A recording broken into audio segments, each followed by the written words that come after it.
কি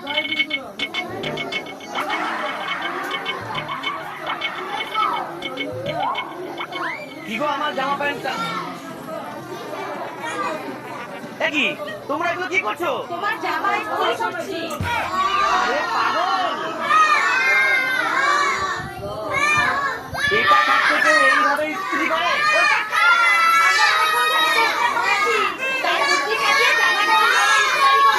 এত বুদ্ধি না থাকিয়ে পাশের বাড়ির থেকেও তো পড়ে আনতে পারো। ঠিক তো, এই বুদ্ধিটা তো আগে মাথায় আসেনি।